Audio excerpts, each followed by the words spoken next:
Hola, soy Pedro Ignacio Altamirano, presidente de la organización Altamirano, y quiero hoy que hablemos un poco de la situación más dramática que puede tener un ser humano en estos momentos, como estamos viendo por las guerras en Ucrania y el conflicto de Israel con Palestina y en África, son los campos de refugiados. Porque es precisamente cuando las personas están desplazadas de sus casas, de sus hogares, de su familia, sin nada, ni con lo opuesto muchas veces, privada de todo derecho, y de eso precisamente queremos hablar en este breve vídeo, ¿no? De los derechos humanos en los campos de refugiados.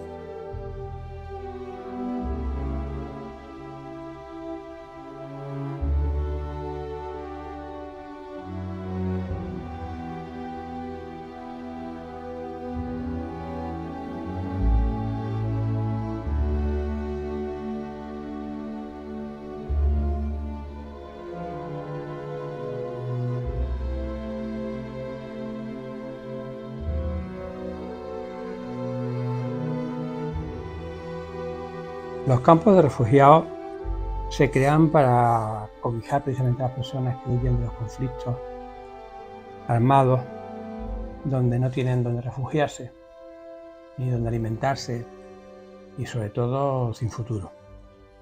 Vamos a hablar hoy precisamente de la vulneración de la Carta de Derechos Humanos y sobre todo de la vulneración de los derechos de los niños, que son como siempre los más desprotegidos en estos conflictos. Y para ello no hace falta irnos muy lejos, solamente tener en mano la Carta de Declaración Universal de los Derechos Humanos, adoptada a proclamación por la Asamblea General en su resolución 217A/3 del 10 de diciembre de 1948, para ver cómo se vulneran, por desgracia, estos derechos básicos que tenemos todos los seres humanos cuando nos convertimos en refugiados. Nosotros estamos abogando porque en aquellos campos de refugiados que no se cumpla la Carta de Derechos dejen de ser consideradas como campos de refugiados para convertirse en otra cosa, porque si un campo de refugiados no se acoge a los derechos de los seres humanos de Naciones Unidas, poco podremos hacer después para poder ayudar sin que ocurran las cosas que ocurren en estos momentos, que todos conocemos por desgracia. O si no conocemos, pues aquí las denunciamos. Yo creo que está en boca de todo el mundo, cómo esas mafias y cómo esas bandas armadas al final se hacen cargo de los campos de refugiados y victimizan a los refugiados para su provecho propio. Voy a repetir así de refilón aquellos artículos de la Carta de Derechos que se incumplen en la mayoría de los campos de refugiados. Son los artículos 3, 9, 10, 12, 13, 14, 15, 16, 17, 18, 19, 20, 21, 22 y 29, y las demás disposiciones pertinentes de la Declaración Universal de Derechos Humanos. Pero mucho más importante son los artículos 38 y 39 de la Convención de los Derechos del Niño, aprobada el 20 de noviembre de 1981 para impedir que los niños sean utilizados como soldados. Ninguno de estos puntos o casi ninguno de estos puntos se suele respetar en los campos de refugiados. Uno de los principales problemas de los campos de refugiados es la falta de censo. Si no se es capaz, por mucho que insista Naciones Unidas en que se elabore un censo de las personas que están en los campos de refugiados, muy mal se podrá después organizar la ayuda que se necesita en el campo de refugiados, porque no se pueden calcular las raciones diarias que se necesitan, los médicos que necesita o la educación que se necesita. Es muy complicado, siempre se va ciega, y por eso Naciones Unidas siempre insiste en la necesidad del censo. Y sobre todo a aquellas aquellos campos refugiados que, a pesar de que de forma reiterada en la resolución de Naciones Unidas se pide un censo de los campos y no se realiza, pues yo creo que había que empezar a tomar alguna acción, y de hecho se denuncia. Porque otro de los motivos por los que es un desastre el incumplimiento de la Carta es que, al no haber un censo, al no haber un control sobre la ayuda que llega, es fácil, como hemos hablado antes, que esto caiga en manos de las mafias. Y eso ocasiona la falta de control de ayuda en base a la población residente de los campos. ¿Qué significa esto? Porque de la mayoría de la ayuda que se manda a los campos, la inmensa mayoría desaparece, no llega a los refugiados y sí a las cuentas bancarias y a los bolsillos de las mafias o de las bandas armadas. ¿Por qué no se hacen esos censos? Pues lo acabo de explicar. Nos interesa que haya un censo para que no haya control sobre la ayuda. Si yo no sé a cuánta gente tengo que ayudar, mal puedo controlar la ayuda que se envía y qué se hace con ella. Eso es un detalle muy importante que ocurre en los campos de refugiados. Otra de los problemas más importantes que hay en los campos de refugiados es que se limita la libertad de movimiento. Y en ese sentido, la Carta de Derechos Humanos es muy clara. Todos los seres humanos tenemos derecho a movernos por donde queremos. Tenemos libertad de movimiento, tal como se recoge en el artículo 3. Todo individuo tiene derecho a la vida, a libertad y a seguridad en su persona. Nadie está sometido a la esclavitud. Nadie debe ser sometido a tortura. Todo ser humano tiene derecho en todas partes a reconocimiento de personalidad jurídica. Todos son iguales ante la ley. Todas las personas tienen derecho a recursos efectivos. Nadie podrá ser arbitrariamente detenido. Todas las personas tienen derecho, en condiciones de plena igualdad, a ser cita públicamente y ajusticiada de forma justa. Todas las personas, hay que leerse la Carta de Derechos Humanos para saber cómo se vulneran de forma continua una y otra vez. Pero vamos a temas más importantes.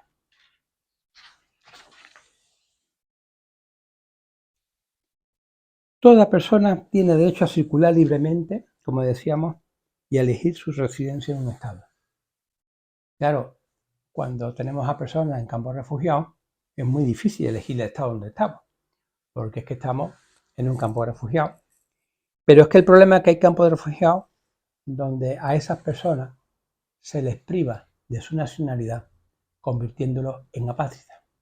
Y eso es una grave vulneración de los derechos. ¿Por qué? Porque su artículo 3.2 dice: toda persona tiene derecho a salir de cualquier país, incluso del propio, y regresar a su país.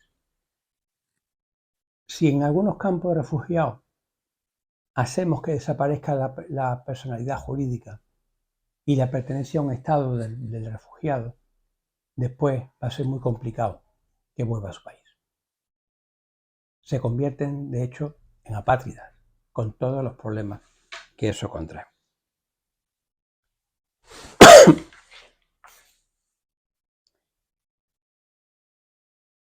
De ahí el artículo 15, que hace hincapié en este tema, en su punto 1, que todas las personas tienen derecho a una nacionalidad. A nadie se le privará arbitrariamente de su nacionalidad ni de derecho a cambiar de nacionalidad. Y esto es lo que se vulnera en los campos. También voy a hacer hincapié en un tema muy habitual en los campos y en algunos antiguos, que en el artículo 16 dice que los hombres y las mujeres a partir de cierta edad tienen derecho, sin restricción alguna, por motivos de raza, nacionalidad o religión, casarse y fundamentar una familia, pero solo mediante libre y pleno consentimiento de los futuros esposos podrán contraer matrimonio. Esto es otra de las cosas que se vulnera de forma continua en los campos refugiados. Esos matrimonios concertados con los que hay que acabar, no solamente en los campos refugiados, sino a nivel internacional. Ya no vamos a hablar de libertad de pensamiento, porque en los campos de refugiados algunos son verdaderamente campos de pensamiento único dirigidos por estas bandas armadas o por las propias mafas, donde jamás se pone una urna para elegir absolutamente nada. Hablar, por tanto, de libertad de reunión, se pueden ustedes imaginar. A participar en el tema de su país por un campo refugiado, mal. Y así podemos repasar todos estos artículos que se vulneran en los campos refugiados. En este sentido, la Convención sobre los Derechos del Niño de la UNICEF nos cita el artículo 38, que es muy claro. Los Estados partes se comprometen a respetar y a velar porque se respeten las normas de derecho internacional humanitario que les sean aplicables a los conflictos armados y que sean pertinentes para los niños. En su punto 2, los Estados partes adoptarán todas las medidas posibles para asegurar que las personas que aún no hayan cumplido los 15 años de edad no participen directamente en las hostilidades.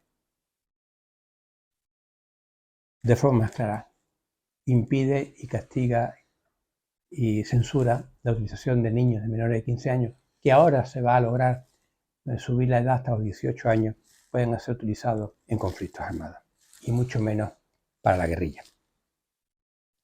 Estos Estados partes se abstendrán de reclutar en las Fuerzas Armadas a las personas que no hayan cumplido estos 15 años.